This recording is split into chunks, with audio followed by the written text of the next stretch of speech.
Bentar, sambil menunggu saya download dulu yang kemarin biar lebih enak.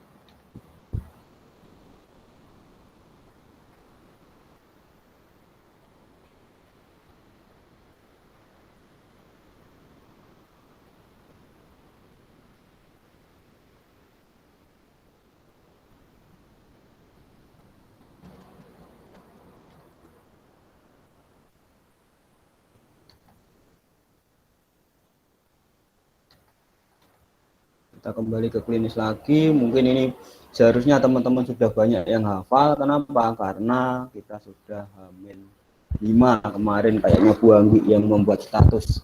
Nah, jadi obat-obat yang seperti ini saya harapkan sudah di luar kepala. Oke, kita bahas.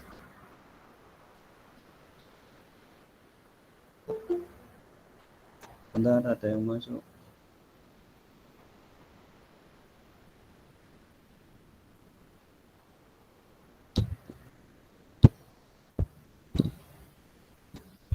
Yang pertama, coba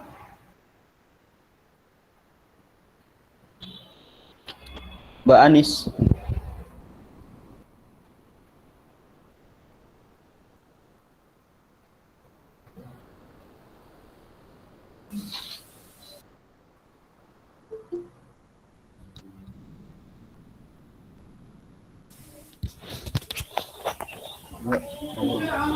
Mekanisme kerja yang menghambat DNA adalah ciprofloxacin.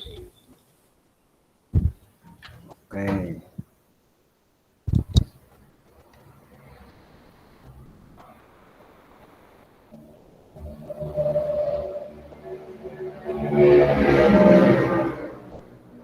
Ciprofloxacin. Golongan quinolone. Selain cipro siapa saja Mbak? Selain cipro siapa? Oke. Yuk, lanjut. Bu Siti Mastia.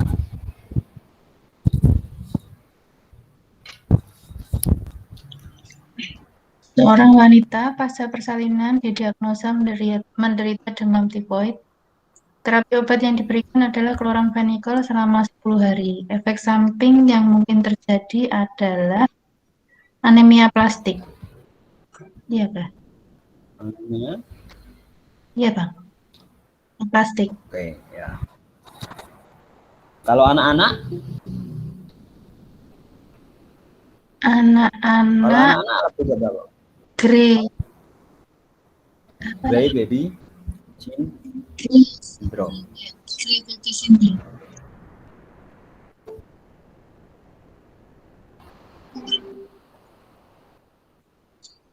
Lanjut.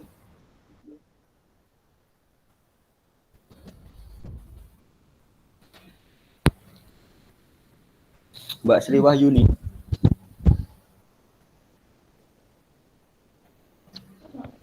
Pasien usia 30 menderita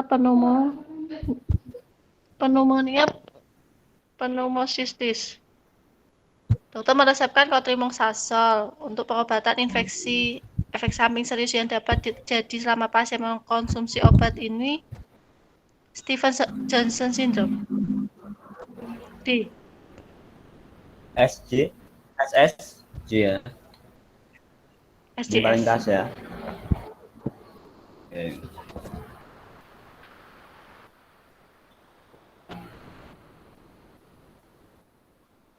Yang khas-khas seperti itu saya harapkan sudah di luar kepala.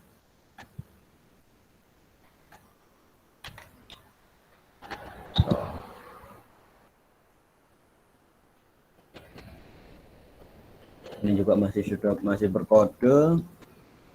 Lompat itu UK 29.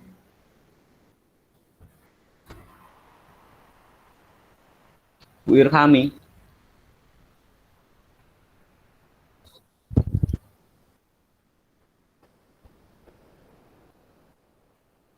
Bu Irhami ada?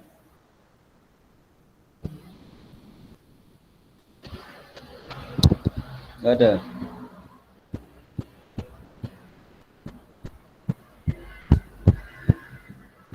Mbak Nila.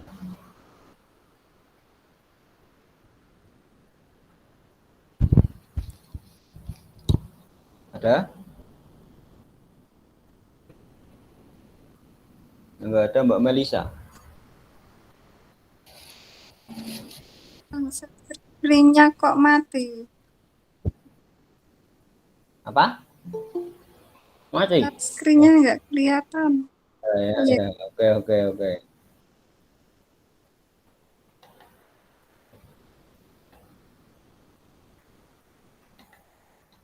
Udah terlihat? Seorang ibu ke apotek membawa resep Ciproflox 250 mg untuk anaknya yang usia 3 tahun. Kan melakukan ujian resep lalu kata duduk apa langsung menjadi obat tersebut. Dia Cipro.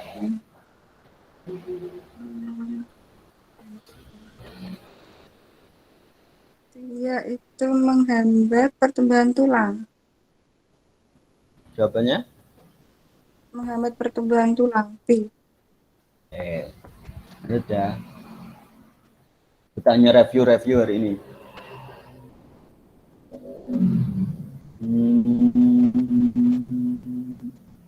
Mbak Sabrina.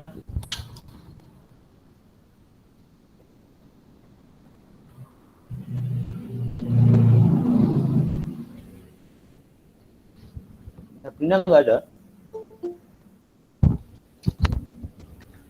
Ya Bang, pasien berumur 5 tahun.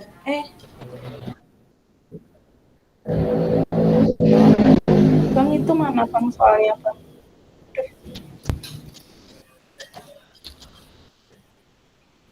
Ini.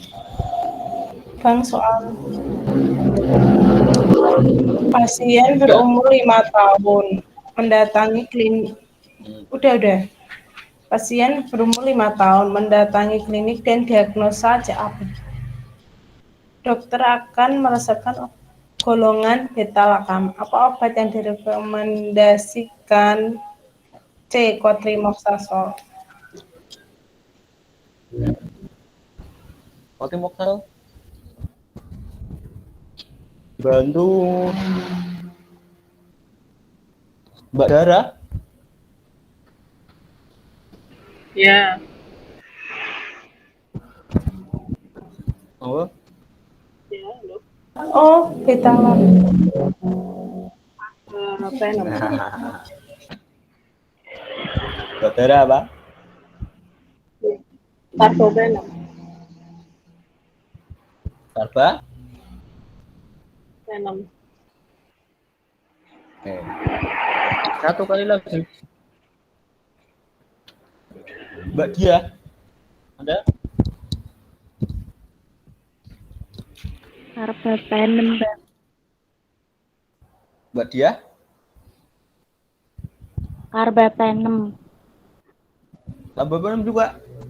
Baik. Mbak Latifah? Mbak Kavina ya? Kavina? Yang Cefixim. Nah, ada 3 nih. Ayo, HUK berapa ini? Mbak Sabrina mau direvisi enggak? Ya, Cefixim karena beta-lactam. sorry. Yang carbapenem opo? Coba ayo. Yang carbapenem alasannya opo? HAP yo carbapenem, teman-teman.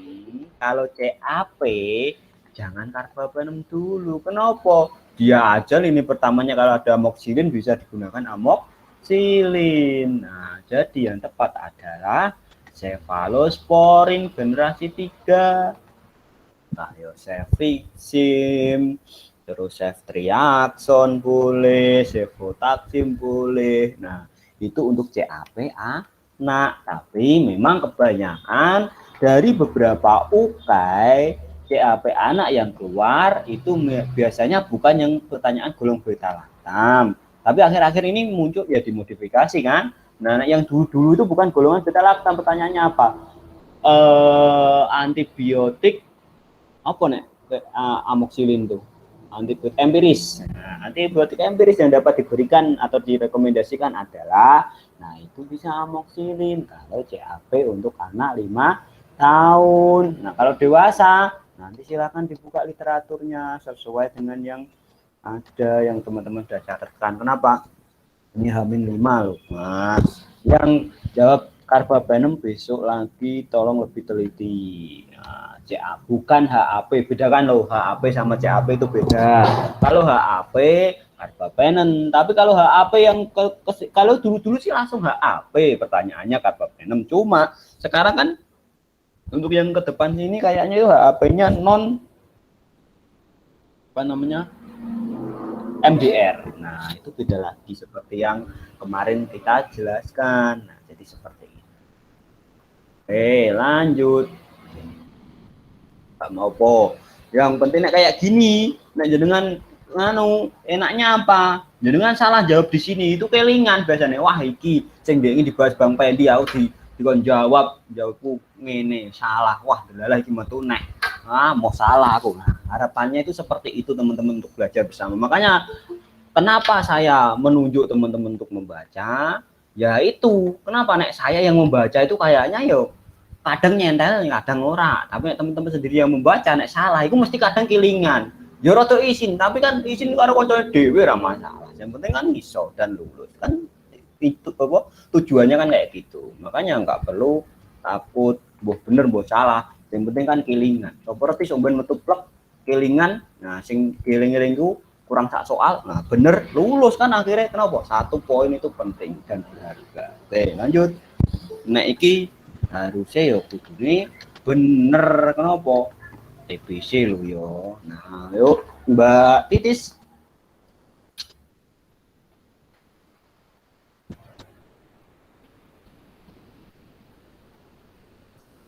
Mbak Titis?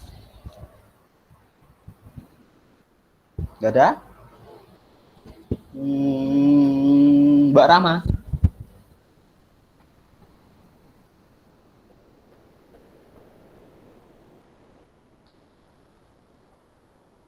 Gak ada? Mbak Arinda? Ya, Bang. Seorang pria berumur 30 tahun menderita TB kategori 1 dengan pengobatan selama 2 bulan. Hasil pemeriksaan pasien setelah pengobatan tahap intensif, dokter selanjutnya meresepkan terapi lanjutan. Pengobatan dengan yang terakhir, Bang, isoniazid sama rifampicin. Karena kan kok tahap lanjutan kan pakai 5H3R3. Oke, ini sudah dibahas. Kenapa harus di luar kepala?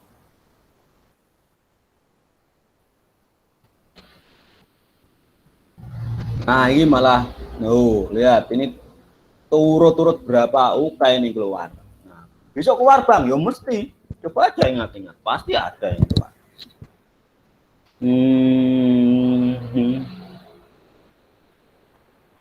Mbak Yayu sudah standby? Oh iya, sudah, Mas. Oke, silakan. Sebentar. Nah, saya tunggu. Yuk. Seorang perempuan berusia 20 tahun sudah 2 bulan ini mendapatkan pengobatan anti tuberkulosis. Sejak 3 hari terakhir, pasien mengeluh pandangannya terganggu dan sulit dalam membedakan. Obat apakah yang menyebabkan efek samping tersebut? Etambutol, Bang. Kalau isoniazid menyebabkan apa? Isoniazid itu neuritis perifer. Neuritis perifer. Rifampicin? Cairan berwarna merah. Pirazinamid? Pirazinamid itu asam uratnya meningkat kalau nggak salah. Jangan kalau nggak salah. Pasti dong. Kalau nggak salah. Ya, betul. Streptomycin? Streptomycin itu gangguan pendengaran, Mas. Khasnya lagi streptomycin apa? Itu Ya, khas. yang buat ibu hamil itu toksisitas pada bayi. Oh, itu namanya khas. Nah, untuk isoniazid khasnya ada nggak? Apa? Isoniazid itu khasnya itu biasanya kalau pada bayi itu profilaksis pengobatan TB profilaksis. Profilaksis. Ya, makasih Terus, Bang. oke. Lanjut.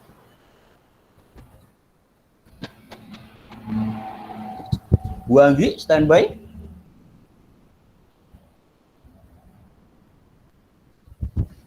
Ya, Bang. Oke. Pasien anak usia 2 tahun mengalami diare spesifik yang disebabkan oleh E. coli.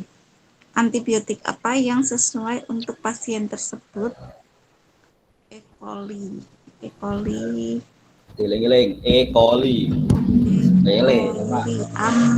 Anak ya. Nah, Anak ya. Azitromisin, Bang. jadi nyeling-nyeling apa buka buku? Ngeleng-ngeleng Bang, aku kadang bingung si anak sing itu. Oke. Walak-walik. Kalau dewasa siapa, Bu? Dewasa E. coli. E. coli. Setelah E. coli. Citro bukan Bang. Ya, betul. Kalau anak-anak selain azitromisin ganti apa, Bu? Eritromisin. Eritromisin. Masa eritro? Golongan makrolet maksudnya pada makrolet. Selain makrolida loh. Intinya selain makrolet. Cefalosporin, Bang. Ceftriaxone. Ya, ceftriaxone. Ya. Lanjut.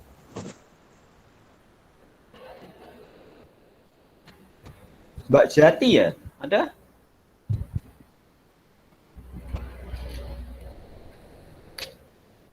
Ada? Ada yang belum masuk tadi soalnya. Mas Angga ya itu? Mas Angga atau Mbak Angga? Ya Bang, Mas Bang. Oke, Mas. Oke. Yuk.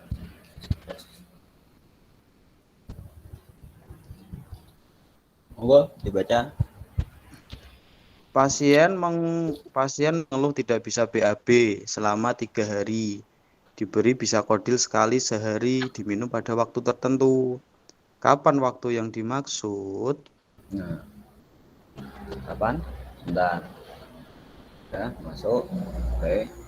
Kapan?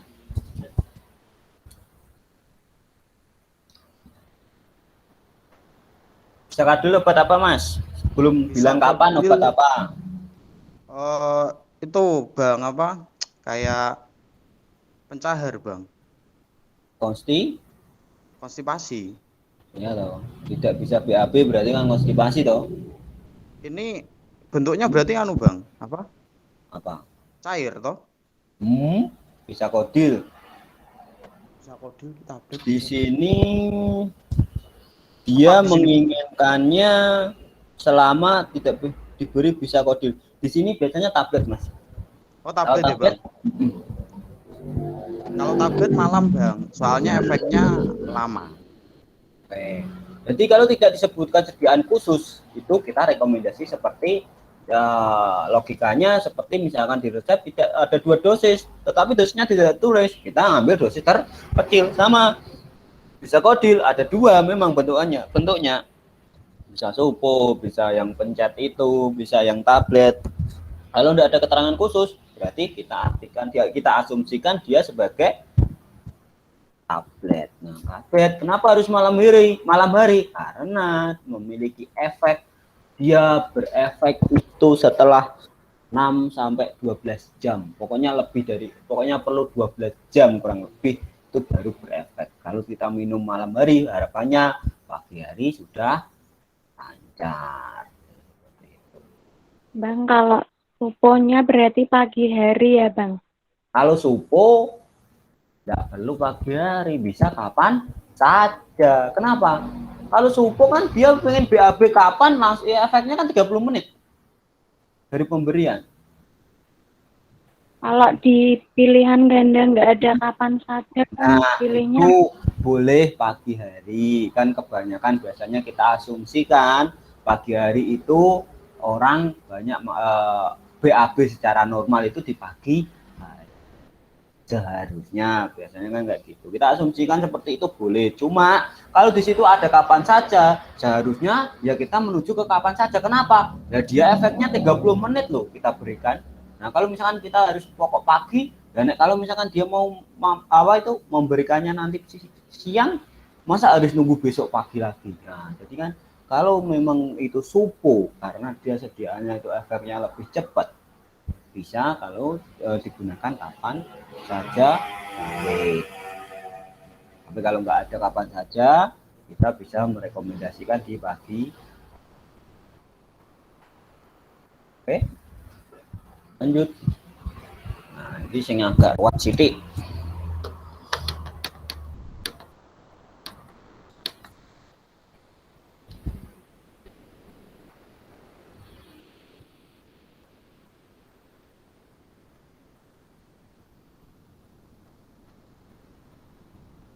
Mbak Astri, standby.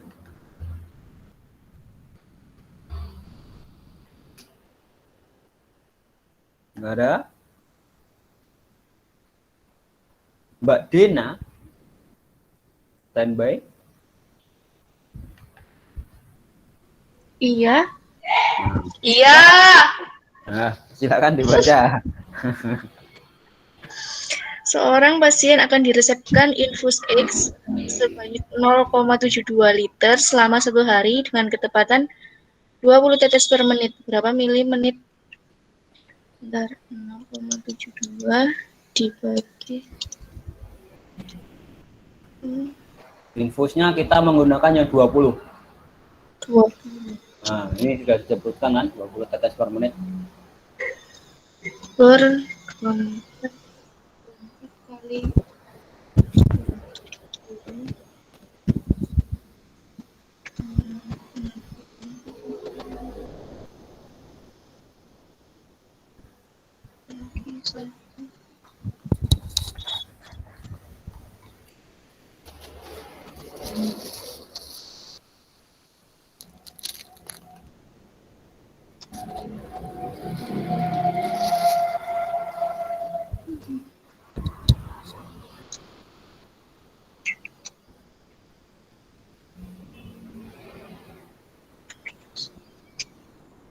72 dikali 20. Satu hari berapa menit?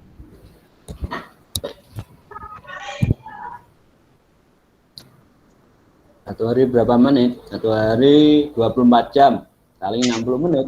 Nah, jadi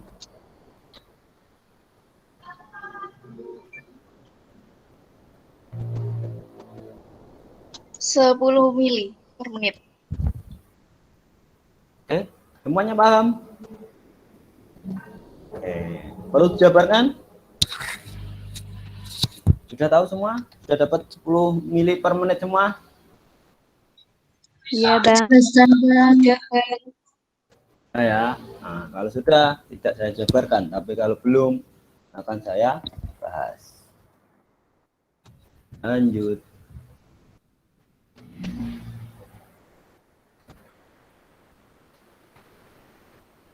Bu Endah. Pasien datang Nah, saya dulu, yuk. Pasien datang dengan keluhan nyeri ulu hati, intensitas sedang hingga berat. Setelah diendoskopi, diagnosa yang ditegakkan lupus pepticus. Dokter konsultasi ke apoteker untuk memberi terapi obat dengan fungsi antagonis prostaglandin. Misoprostol. Contoh antagonis prostaglandin jelas. Misoprostol. Iya juga gampang. Mbak Septi.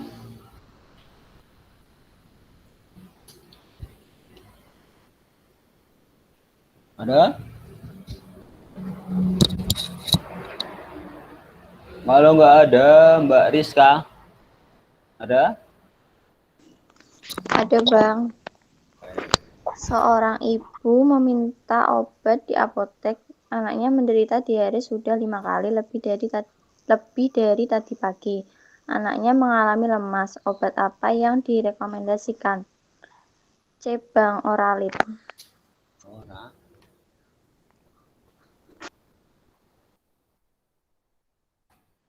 Oke. Nah, misal soalnya sama, Mbak. Nah, Mbak Rizka masih standby. Nah, misal soalnya sama nih. Tapi di Iya. sini loperamidnya saya ganti zinc, tetap milih Oralit atau zinc? Oralit dulu. Betul. Kenapa? Karena di sini dia sudah mengalami lemas, dia sudah kekurangan cairan, maka pertolongan pertama tetap Oralit.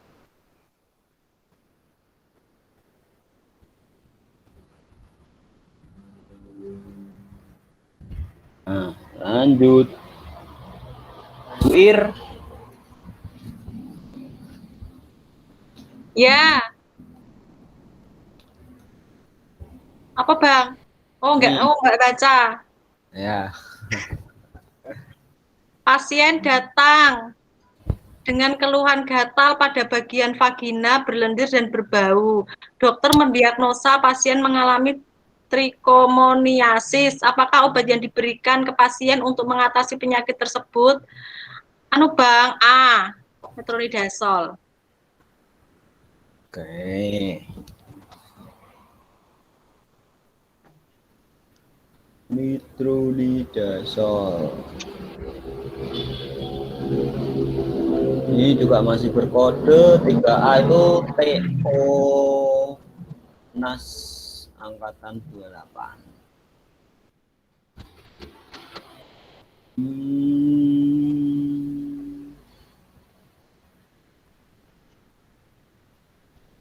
Mbak Nita, standby. Ya Bang, seorang perempuan berusia 40 tahun mengalami demam, BAK sulit dan sakit, kadang juga pernah terdapat darah. Pasien alergi antibiotik golongan penisilin dan resisten terhadap quinolon. Antibiotik apa yang direkomendasikan?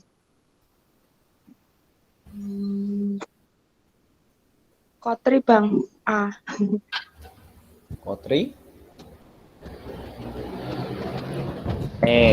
Pemberian kotrimoxazol pada ISK dapat digunakan jika quinolon sebagai lainnya kan quinolon. Nah, kalau quinolon itu dia di situ juga mengalami resisten, maka pilihannya bisa menggunakan kotrimoxazol. Nek nitrofurantoin ke sing piye aku tak lali. Gimana Bang?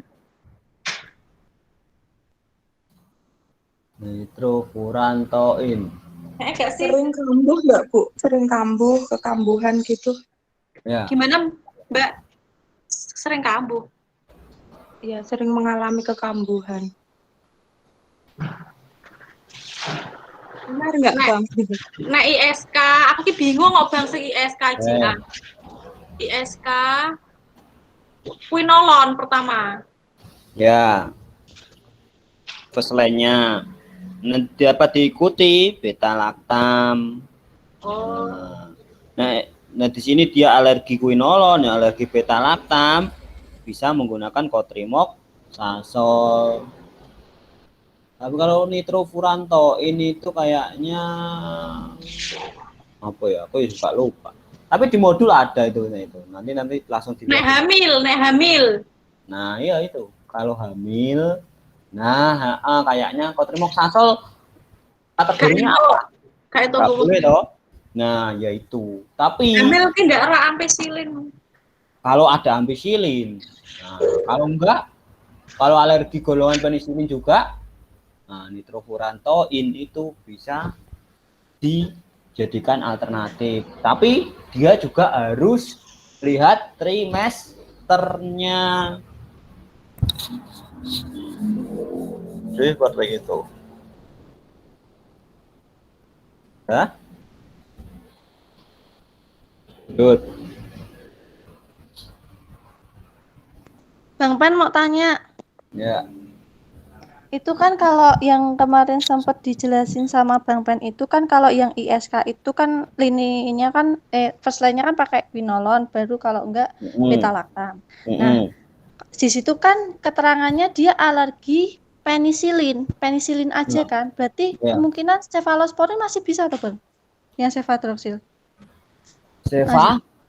Cefadroxil. Cephalosporin. Nah, yaitu kemarin itu saya yang agak bingung di situ. Kita dalam arti alergi, kalau alerginya dia bilang beta lactam, kemarin sudah saya singgung ya. Untuk golongan penisilin, cefalosporin, itu ada cincin kotak segi 5, itu adalah cincin beta lactam. Nah, makanya kalau dia di situ alergi beta lactam, maka cefalosporin jelas alergi.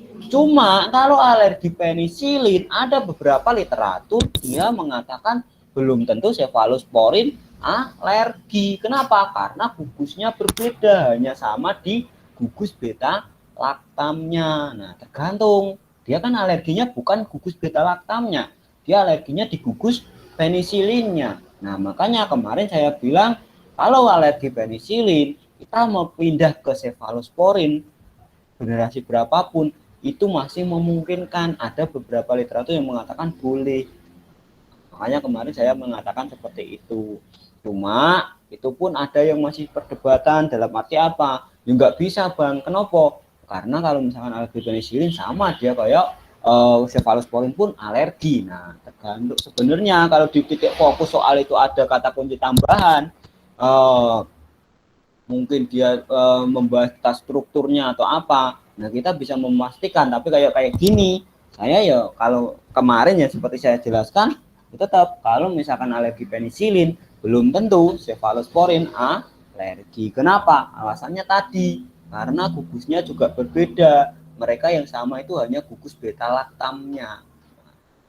Kalau misalkan dia disebutkan alergi penisilin, dia menyamakan cefalosporin juga alergi, kenapa nggak nyebutkan langsung alergi beta lactam? Kan malah lebih enak. Kenapa? Cefalosporin jelas alergi karena di situ ada gugus beta lactam. Nah, kalau misalkan dia hanya disebutkan penisilin, di cefalosporin itu tidak ada gugus penisilinnya.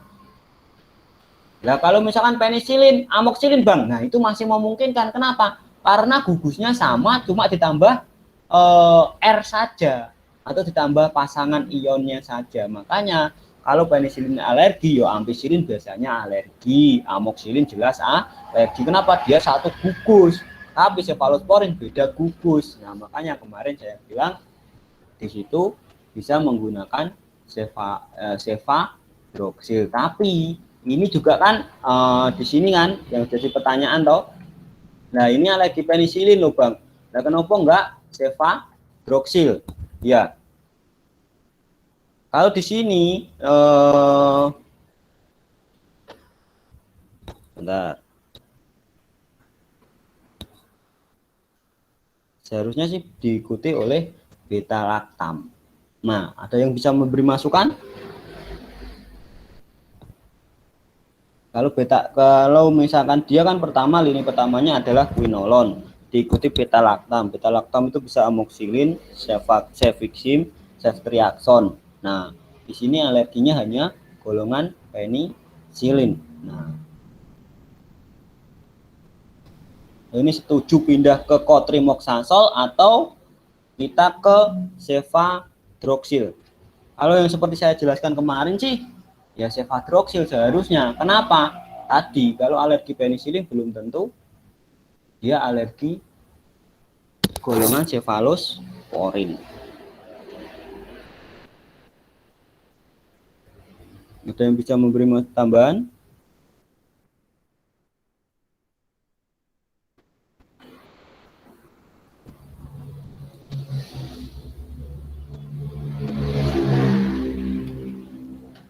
Enggak ada?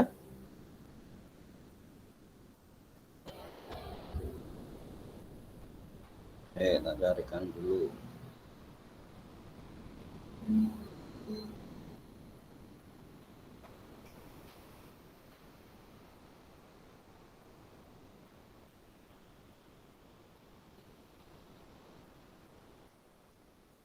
SK.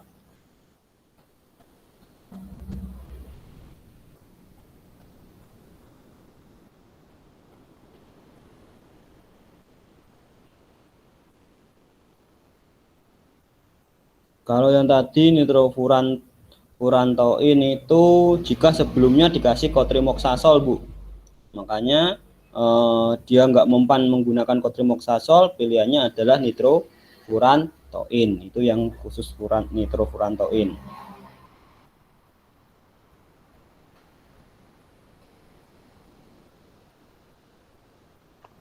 Bang Pen, Ya. kalau di Master UKAI 3 itu kan di teorinya itu kalau buat ibu hamil.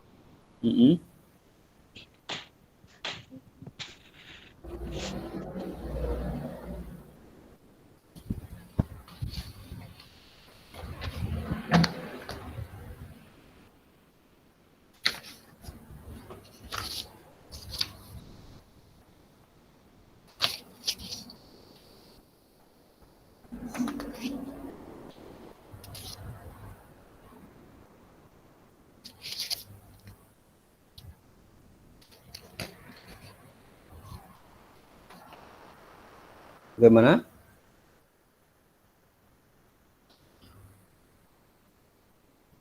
Nggak jadi Bang, salah.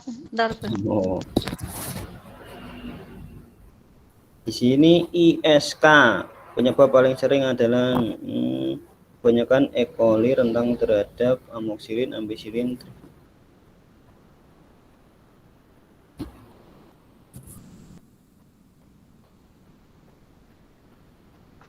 Aku ki ISK terus terang aku masih bingung kok ISK. Soalnya ki dari ini beda, ada beberapa itu loh Bang, aku bingung jadi ini.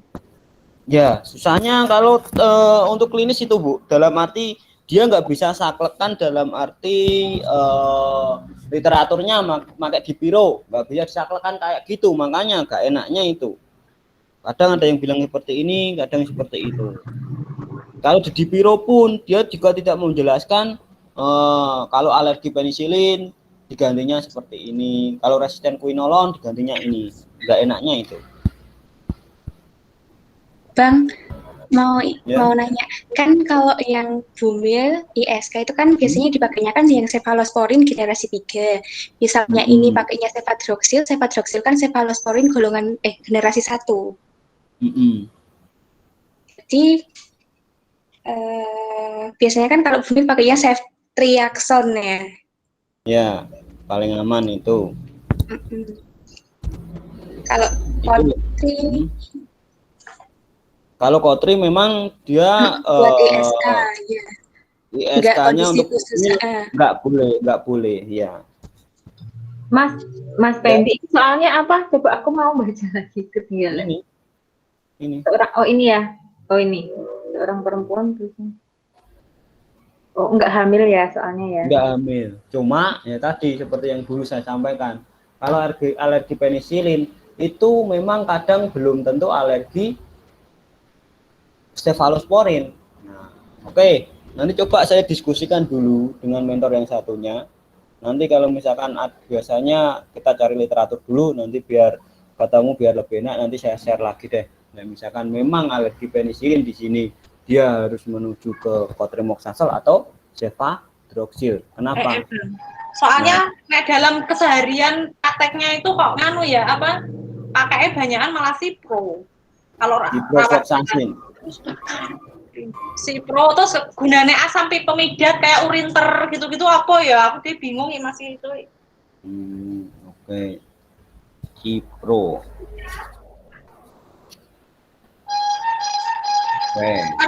Urinter itu kan ya infeksi saluran kemih gak sih itu? Asam pipemidat itu loh. Tapi saya juga jarang banget menemui soal yang itu. Nanti coba, nanti saya diskusikan yang ini. Nanti kalau ketemu langsung saya share lagi. Oke, lanjut. Nah.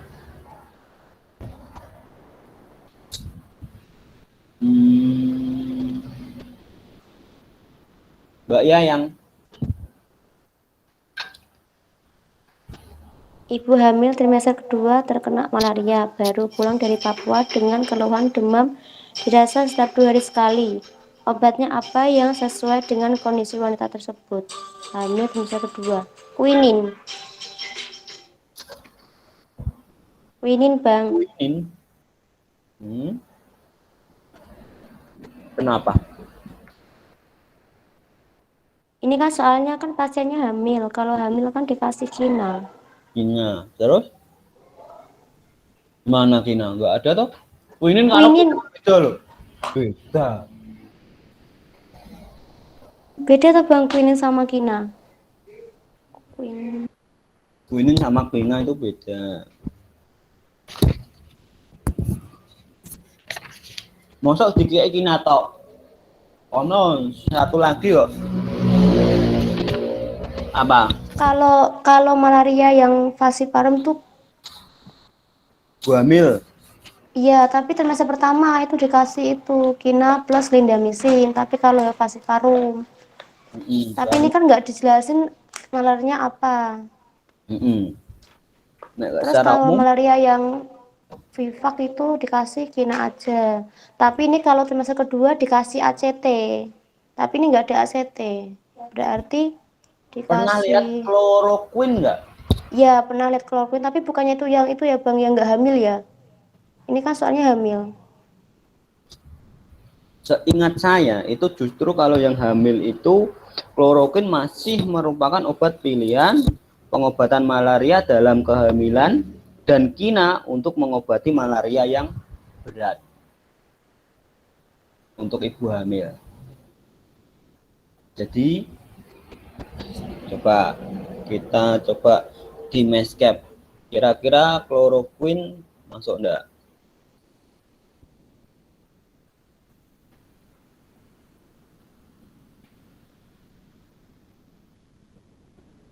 Wah, nggak masuk. Ini apa ini berarti?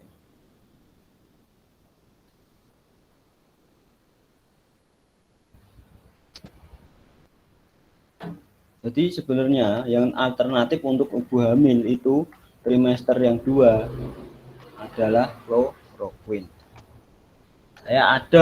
Nanti saya carikan. Saya ada rangkumannya, dulu pernah ada pertanyaan ini, saya kasih bagannya. Ini juga nanti saya share saja, jadi biar lebih enak. Tapi ini ada, insya Allah saya share nanti jawabannya. Kalau misalkan teman-teman boleh dicari dulu, nanti misalkan untuk pembanding. Kalau tidak salah memang di sini jawabannya adalah kloroquine. Tapi silakan cari-cari dulu untuk pembanding. Nanti malam setelah ini selesai, kalau ketemu langsung saya share. Jadi nanti silakan bisa didiskusikan di grup.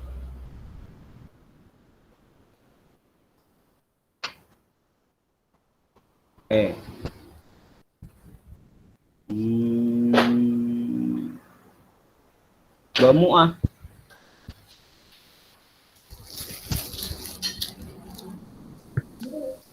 Ya, Bang. Parasit malaria ini menyerang semua bentuk eritrosit sehingga membentuk merizoid paling banyak. Akibat tingkat kepadatan dalam darah tinggi yang menyebabkan gangguan otak yang disebut dengan malaria cerebral, dilandasi dengan penurunan tingkat kesadaran dan nyeri kepala dan dapat menyebabkan kematian. Apakah parasit yang menyebabkan penyakit tersebut? Plasmodium falciparum.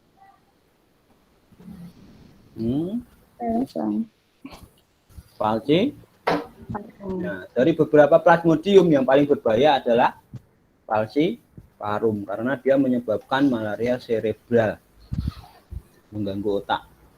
Nah, jadi ciri khas Plasmodium falciparum adalah itu, dia menyebabkan gangguan pada otak. Nah, ini hitung-hitungan.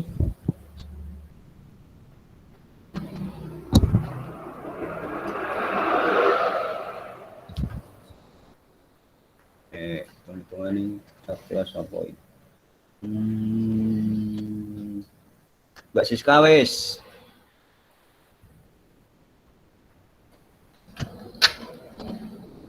Mbak Siska ada?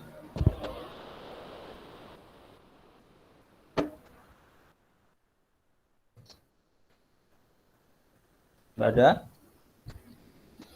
Kalau nggak ada,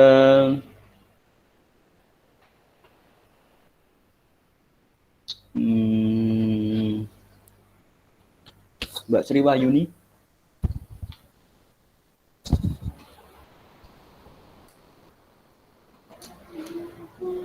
Ya? Sediaan tablet ibuprofen. Ada, Bang. Sediaan tablet ibuprofen ingin diuji disolusi menggunakan dapat fosfat pH 7,4, sedangkan pKa ibuprofen 4,4. Berapa konsentrasi ibuprofen yang terionkan? Bentar, Bang.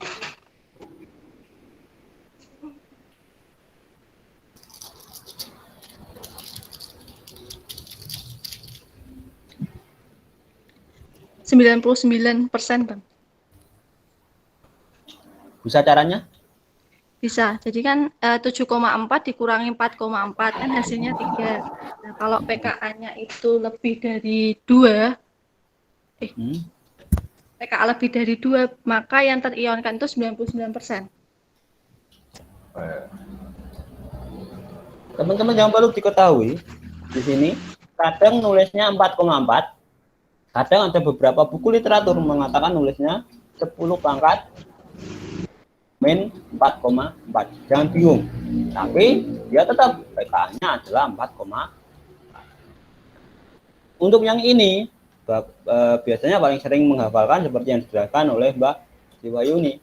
Ketika jaraknya di sini lebih dari 2, itu kebanyakan yang terion adalah 99%. Oke, kita asumsikan yang ke ini.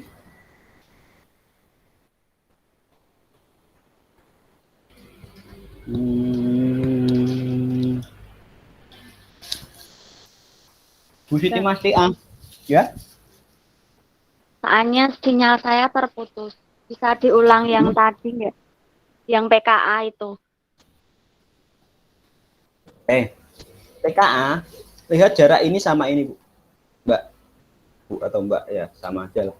Nah, jaraknya ini kalau lebih dari 2, itu kebanyakan yang terionisasi adalah 99%.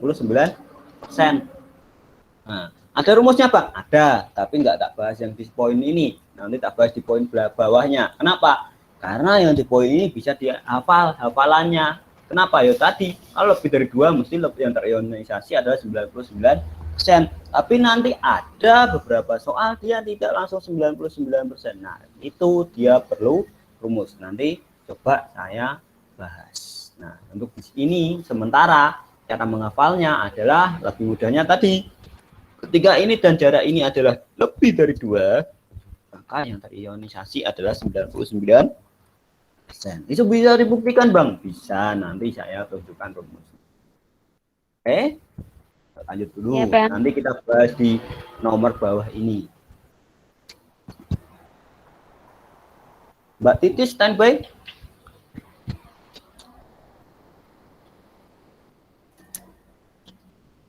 Ada? Wenda? Ya, Mas.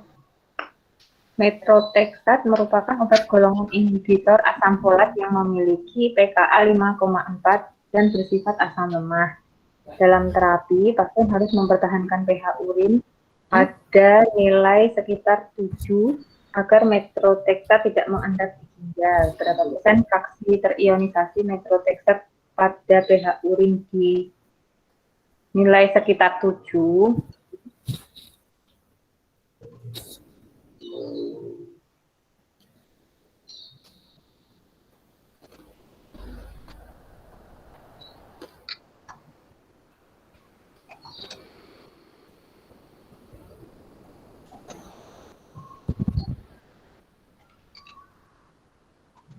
Kok aku raiso ya, Bang Iki? Bicara. Rumusnya nggak perlu mau, Bang. Iki kudu rumus. Iya, harus pakai rumus. Oke, sebentar. Bentar ya. Halo, Mbak. Waalaikumsalam. Tutup ya, Pak? Bisa nggih?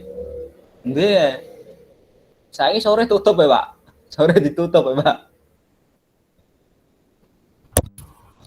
Nggih, isu diperpanjang sampai jam 2. Jadi jenengan pesan dhisik, nggih.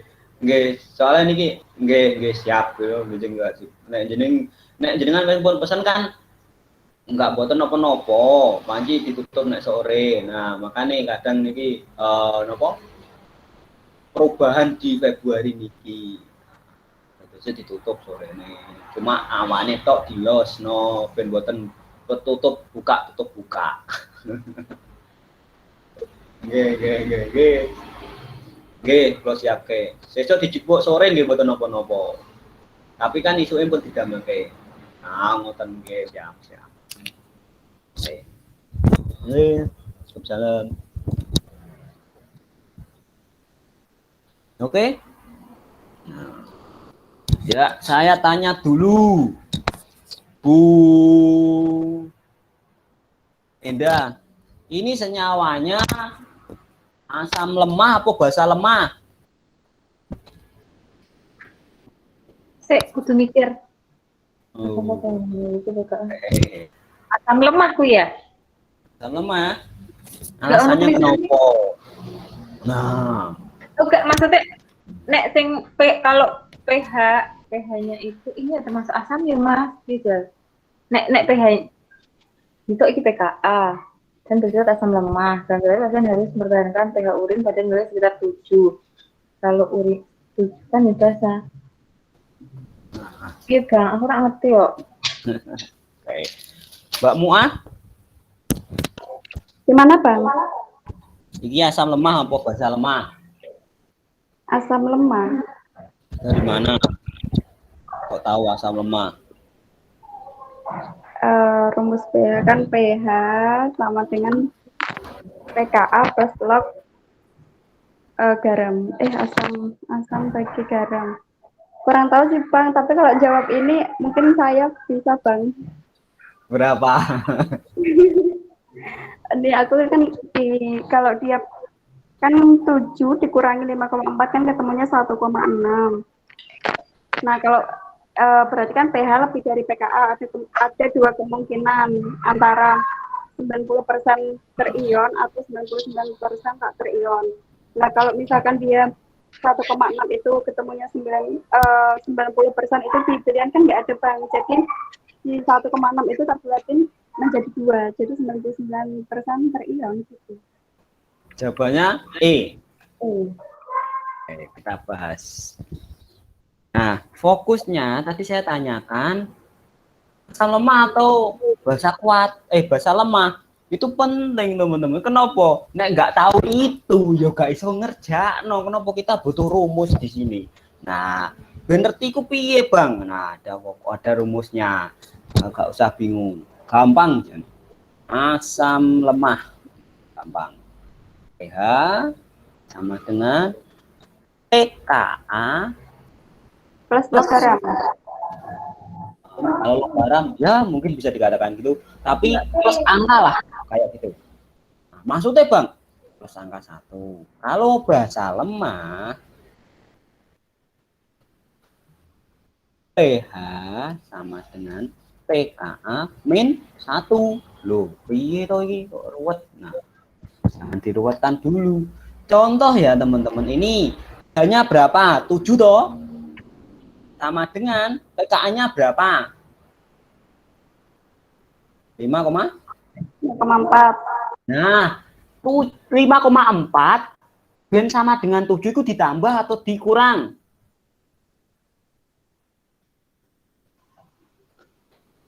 Tambah. Ditambah toh. Nah, ketika itu ditambah, dia berarti asam lemah. Kenapa? Rumusnya di sini itu nerus. pH sama dengan pKa plus 2. pH sama dengan pKa plus 3. Pokoknya intinya ketika pH-nya ini lebih besar, yo nek jenengan do bingung, yo tulis kayak gini dulu. 7 sama dengan 5,4. Berarti 5,4 tambah berapa? Nah, ketika di sini jenengan tulisnya 7 sama dengan 8,4. Nah, dikurangi atau ditambah? Berarti kan dikurangi kan? Bentuk pitu. Dikurangi berapa, Bang? Ya pokoknya seperti dikurangi. Nah, ketika ini dikurangi, itu artinya dia basa lemah. Tetapi ketika ini ditambah, itu artinya dia basa asam lemah. Nah, Itu harus diingat dulu. Nah, itu menentukan asam dan basa. Nah, sekarang kita menentukan rumusnya. Rumus asam lemah persen terionisasi sama dengan 100 dibaginya ini per kayak gini ya. Nah, ini tak tulis kayak gini, nanti teman-teman nyatetnya per kayak gini biar lebih enak. 1 plus 10 pangkat pKa dikurangi pH.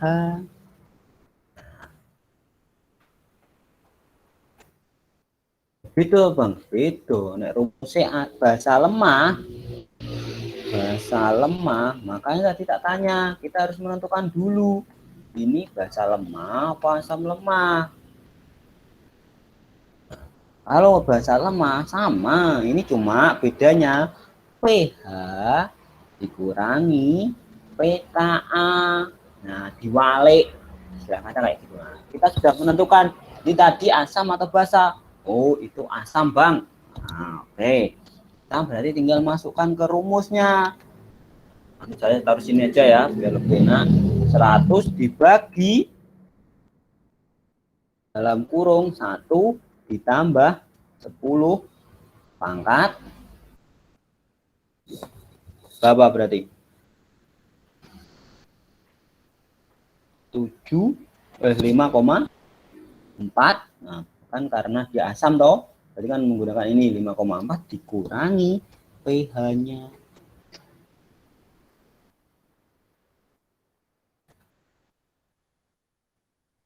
Sama dengan 100 dibagi 1 ditambah berapa itu teman-teman?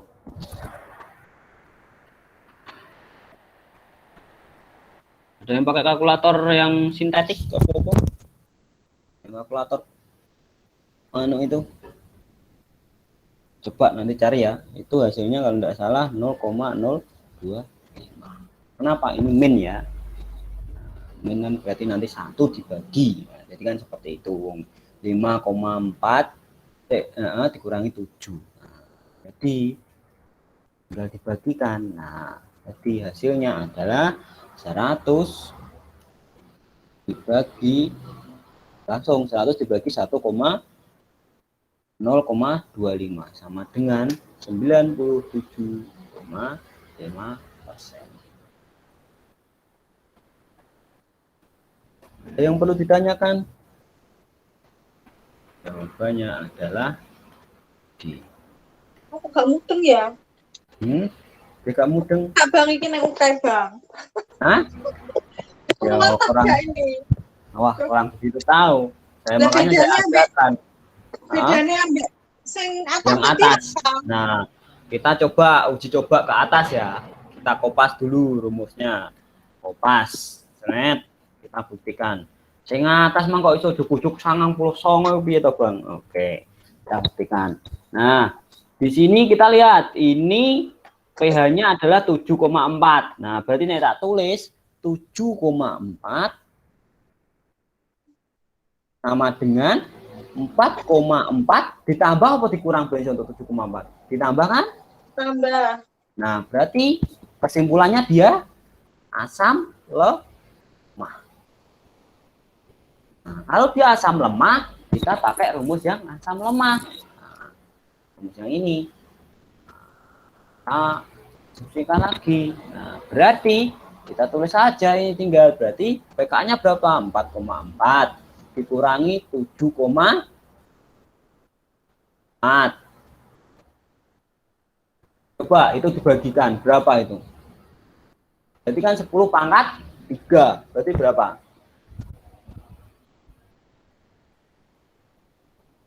Bang, ajarin ngitung pakai kalkulator. Berapa? Ajarin ngitung pakai kalkulator. Kalkulator bisa komputer. Komputer? Ya, yang ini, Bang.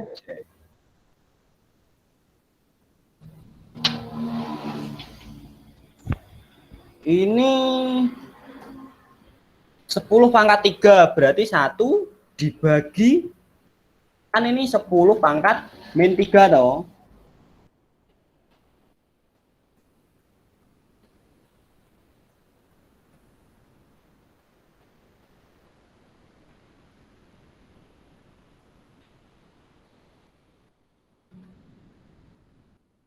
Nah, berarti artinya nek bisa ditulis lagi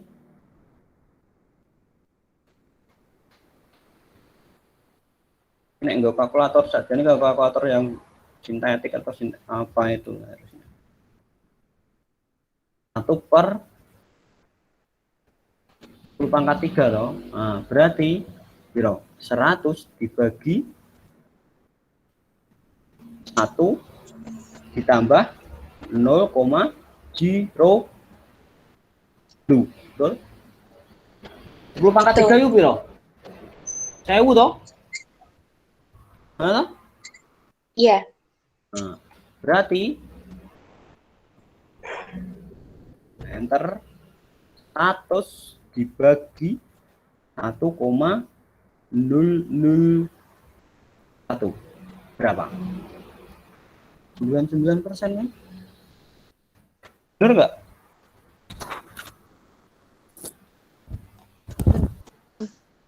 Nah, makanya di sini patokannya kalau dia daripada jenengan nyorak nyari, patokannya itu lebih dari 2, itu pasti 99%.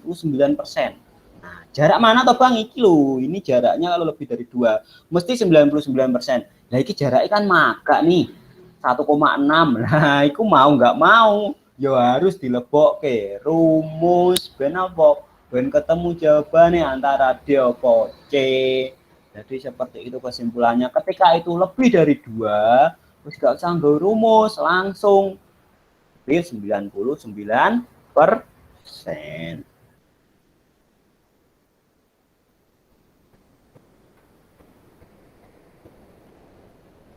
Paham? Gila ya? Oke, jika masih bingung, lihat yang 99 sebentar.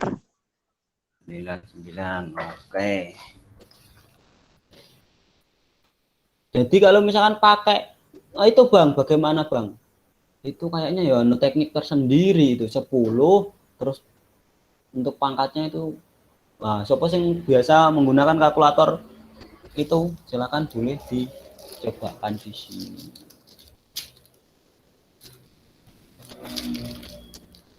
Nah, masalahnya besok di UK pakai kalkulator itu. Kalkulator ini kan bisa sintetik. Bisa toh? Tapi scientific, Bang. Ah, itu loh, maksudku itu. Nah, itu betul. Ah, iki loh. Kan bisa. Iya caranya. Gak iso ngitung sing apa? 10 pangkat 1,6 tadi piye Mbak Bang? Hasilnya bisa 0, nah itu loh, le nol lah iso. Nah, ya iki lah aku lah yang menjajal ini iki piye iki cara. Ono sing iso. Nek kalkulator biasa piye Bang? Aku ora iso, Bang. Iki. Kok iso metu 1000 ah iki wis ketemu iki berarti. Sesuk iki mang caraku mang piye iki mang? Lho. Bisa mang. Iki sik terus iki. Berarti sesuk neh. Gak iso neh. Iki sik 2,6 terus iki. Ketemu. Piye mau tulisannya cilik-cilik. Bang, tulisannya mau 10 pangkat. 10 pangkat piro mau? Sik deleng ya. Iki sini berarti 1,6. Setuju ya? 1,6 ya. Nah, coba. Berarti 10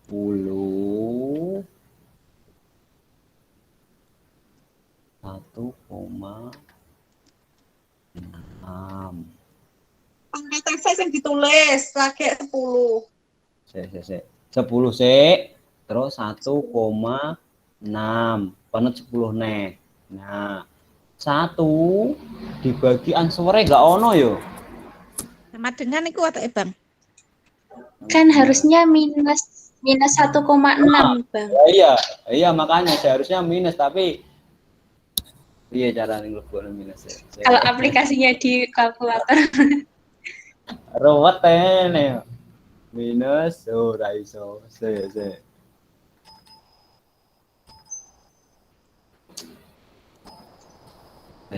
Di situ kayaknya ada tanda yang plus minusnya itu. Hah? Yang tanda plus minus yang sampingnya itu loh. Itu apa? Minusnya. Yang mana? Ini. Sampingnya aja atas. Sampingnya Atas. ini. Ini. Bawahnya. Ini. Minyak kan. Itu. Coba pakai itu kan minus kan kayaknya. Bisa. 10 dulu tapi. Ya, 10 dulu. 10 dulu terus minus 1,6 10. Sama ini? Sama iya. Lagi iso untuk koyok gini emang gue piye? Itu bisa dapat 0,025 dari mana, Bang? Yo, jari ini kuncinya sih anduk itu langsung Bu. Di kalkulator Bu. Kalau di kalkulator. Kalau di kalkulator bisa. Biasa gimana caranya? Itu Mbak mantap. Bisa. Ini kan 10 dulu, Bu. 10. Terus kan ada tanda. Ada tanda apa? Yang sampingnya X kuadrat itu kan ada tanda itu, Bu. Yang kayak kurung kebalik itu. Kurung kebalik? Di samping X kuadrat kan ada yang itu. Nah, itu dipencet aja. Terus dibuka kurung, Nah, minus yang ini ya Bu, yang ada kurungnya di kalkulator yang buka kurung minus itu minus 1,6. Ya tutup kurung. Itu sama dengan ketemu 0,025. Iya. Ketemu 0,025. Bu. Iya kan? Tanpa dibuka kurung juga bisa, Bu. Oh gitu. Oh, ini kalau pakai kalkulator yang di komputer itu tadi pakai yang plus minus setelah ditulis 1,6 baru diketik yang tadi plus minus. Gimana baru muncul min. Coba saya dituntut juga Ben, nanti yang lain juga paham. Piye? Gimana? Yaitu Iki terus 1,6 tak tulis langsung 1,6. Iya. Terus plus minus terus nah itu terus sudah toh terus balik lagi ke sini 10 ke 10. Ketemu ini 0,025. Wah, betul. Ulang, Bang. Yo, kita ulang. Nah. 10 terus tulis dulu minus 10 nih. Oh, ketemu 0,025. Oke, deal? Oke, Bang. Makasih, Bang. Oke. Eman, nek bener-bener metuan ya lumayan. Yuk, Bu Ir. Yang ini.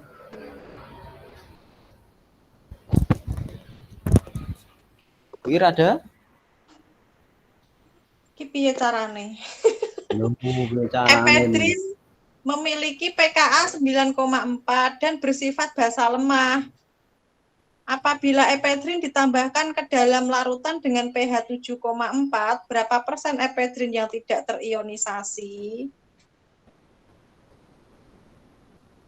Sing tidak terionisasi, sing nek iki ora usah nganggo rumus, Bang. 9,4 dikurangi 7,4 itu kan 2. Sing tidak terionisasi berarti piro ya? Mau 99. 1. Tadi yang terionisasi kan 99, berarti yang tidak terionisasi tidak 1. Apa gimana, Bang? Yakin? Nggak ngerti. Ya, benar. Benar ya, Bang? Fokusnya di sini. Ini kan jaraknya kan 2, ya podo ae lah, 2 kurang lebih daripada 2 juga hasilnya itu 99%. Kalau yang tanyakannya tidak terionisasi berarti adalah 1%. Kalau yang terionisasi ya 9%. Nah, ini dilihat kenapa dia bisa mengatakan basa lemah tadi 7,4 sama dengan 9,4 tambah atau dikurang biar dapat 7,4 dikurang. Nah, makanya dia disebut basa lemah. Bang, mau tanya. Ya. Yang tak hafalin itu kan kalau misalkan pH sama dengan pKa itu kan dia 50 ya berarti 50% terionisasi. Terus yang di soal kemarin ya. Terus kalau ada pH kurang dari pKa itu kan ada 2 kemungkinan. 90% tak terionkan atau 99% tak terionkan. Nah, ini kan dia yang dirumuskan yang di soal tadi kan dia pH-nya kurang dari pKa. Caranya kan ketemunya 2. Jadi itu kalau yang di buku yang nggak tahu sih Bang bener apa enggak, cuman ketemunya kan 99% tak terionkan gitu. Kok bisa satu? Kalau satu itu bukannya sisanya gitu Bang. Harusnya kalau misalkan dia 99% tak terionkan itu yang satunya berarti yang terionkan gitu. Iya enggak, Bu? Yang satunya terionkan. Kamu bingungnya di situ. Yang soal tadi. Oh, ini ya? Yang ini loh. Iya. Kan kalau kita langsung saja ke aplikasikan ke ini coba. Basa lemah toh? Ya. Bener toh rumusnya? Nah, kita aplikasikan yuk. Sama dengan 100 dibagi 1. Wes siap-siap buka kalkulator tadi. Enak ding. Nah, enak kayak gini sih gak usah buka kalkulator enak-enak. Yes, langsung aja. pH nya berapa? 7,4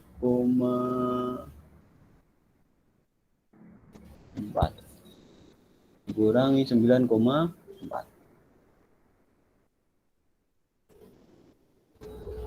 sama dengan 100 dibagi 1 plus 10 pangkat min 2.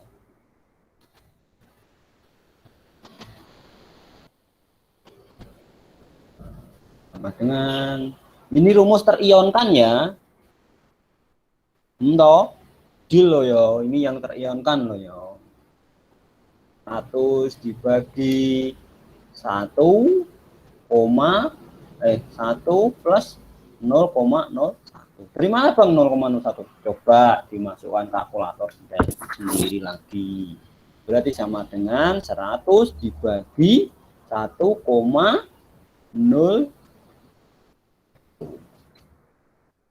sama dengan 99%.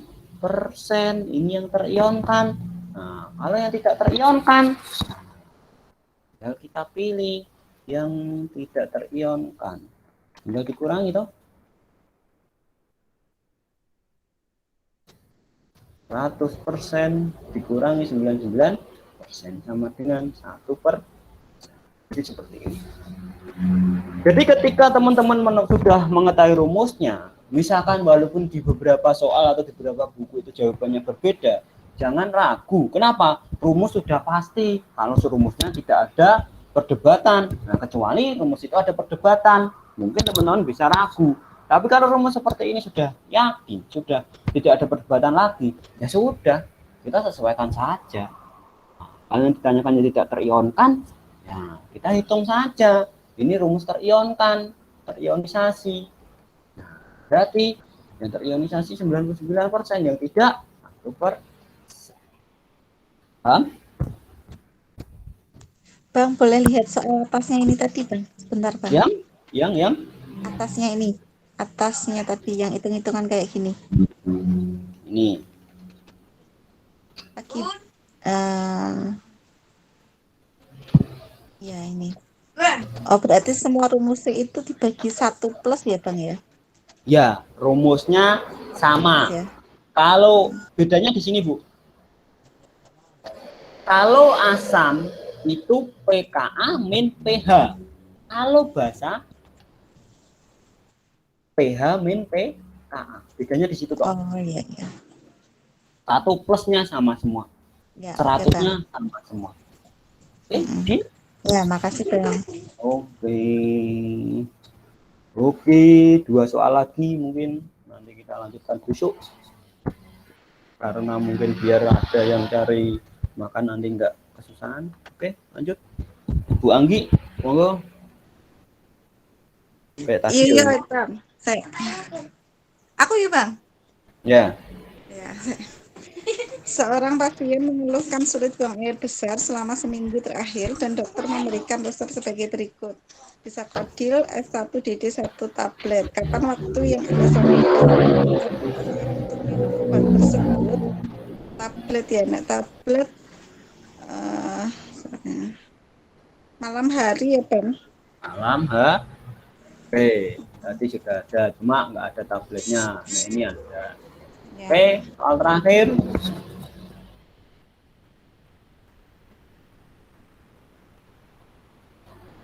Mbak Rizka, ada?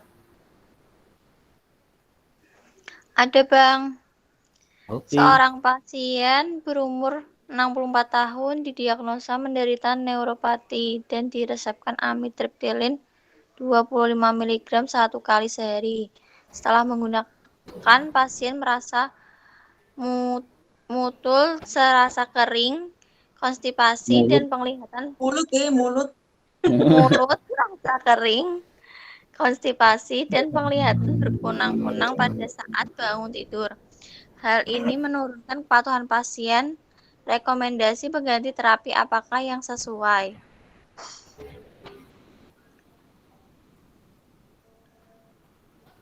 Tramadol, Bang. Iya enggak, Bang? Oke. Terus Mbak Sri Wahyuni, setuju? Atau punya jawaban lain?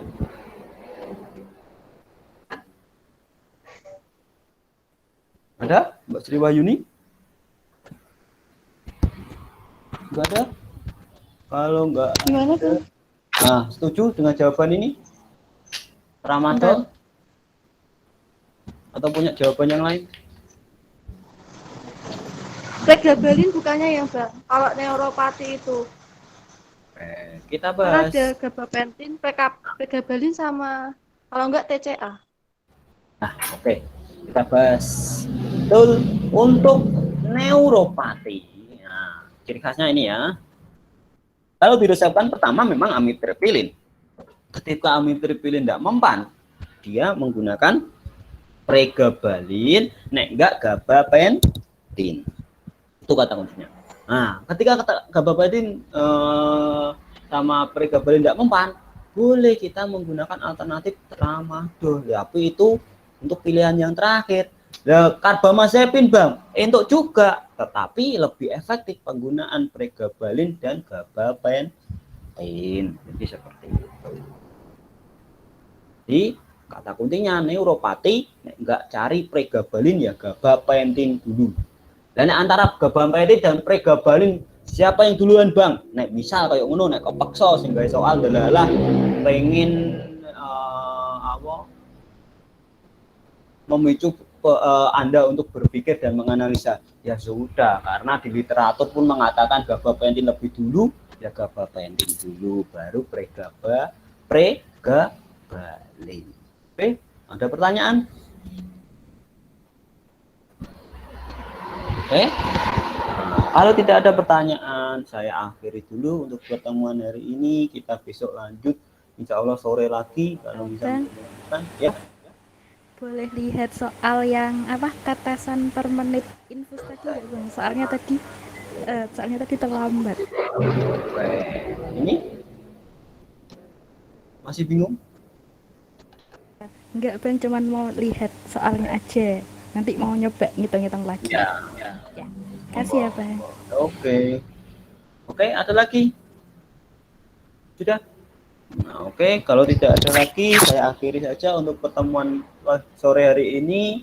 Tetap semangat dalam belajar, tetap berdoa, dan selalu berdoa agar diberikan kemudahan dan kelancaran selama UK nantinya, yang pasti bisa mengerjakan dan lulus semua.